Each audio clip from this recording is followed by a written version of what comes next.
Son los Astros de Houston, los ganadores de la Serie Mundial 2022. Y con la jugada final de Kyle Tucker, los Astros se llevan el triunfo. Más de la mitad de los jugadores de este equipo no son de Estados Unidos. 13 de los que aparecen en esta foto son de América Latina, pero hay un país en particular que predomina porque tiene 6 jugadores en el equipo. Se trata de República Dominicana.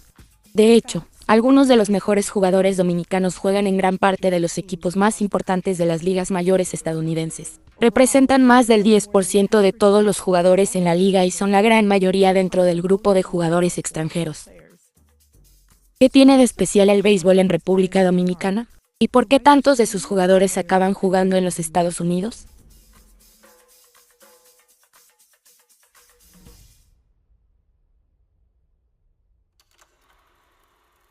Claro que sí, el béisbol es lo mejor que hay. El béisbol tiene una historia muy larga en Estados Unidos.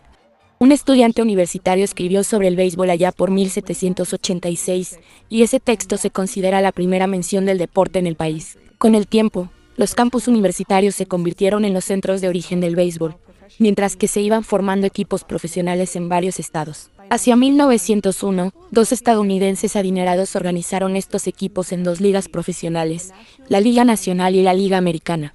Estas 2 ligas juntas finalmente se conocerían como las Grandes Ligas de Béisbol, o la MLB. Desde 1900, los equipos se enfrentan entre ellos hasta que los mejores de cada liga llegan a la Serie Mundial. La primera Serie Mundial fue un éxito al instante. Convocó a más de 100,000 asistentes y generó decenas de miles de dólares.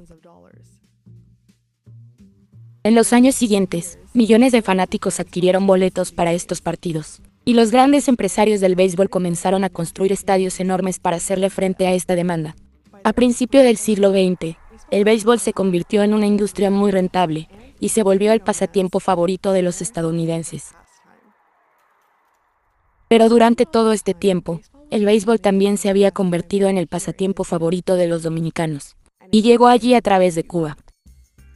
El deporte llegó primero a La Habana en los años 1860, principalmente a través de estudiantes cubanos de élite que asistían a la universidad en Estados Unidos, y querían seguir practicando el deporte cuando volvían a casa. Algunos formaron equipos y empezaron a jugar entre sí. Finalmente, el deporte se expandió desde los cubanos adinerados en La Habana hasta la clase trabajadora en todo el país. Si se trataba de una empresa y el dueño de la empresa era quien practicaba el deporte, era probable que éste animara a sus empleados a que practicaran el béisbol para que hubiera más personas con las que jugar. Hay que tener en cuenta que para que el juego se convirtiera en un símbolo nacional, debía estar arraigado en la clase trabajadora. A lo largo de los años, el béisbol se convirtió en una parte tan importante de la identidad del país que los cubanos llevaban consigo su deporte favorito a todas partes.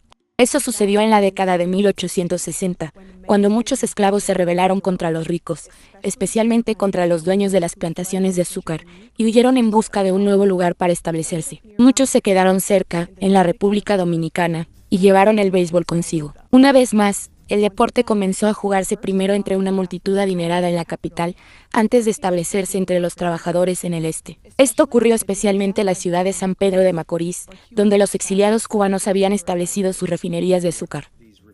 Lo que hicieron los gerentes y los dueños de las refinerías fue crear incentivos para sus trabajadores.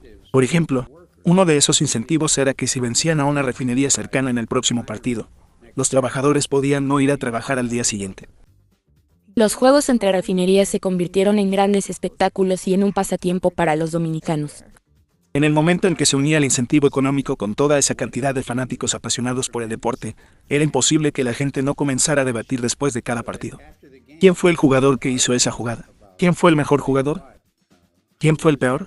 Y sin darse cuenta, así es como estaban generando una gran cultura del béisbol. Mientras tanto, en Estados Unidos y Cuba, el béisbol seguía creciendo. Los equipos en Estados Unidos cada vez jugaban más partidos por todo el país, y el béisbol comenzaba a convertirse en una industria millonaria.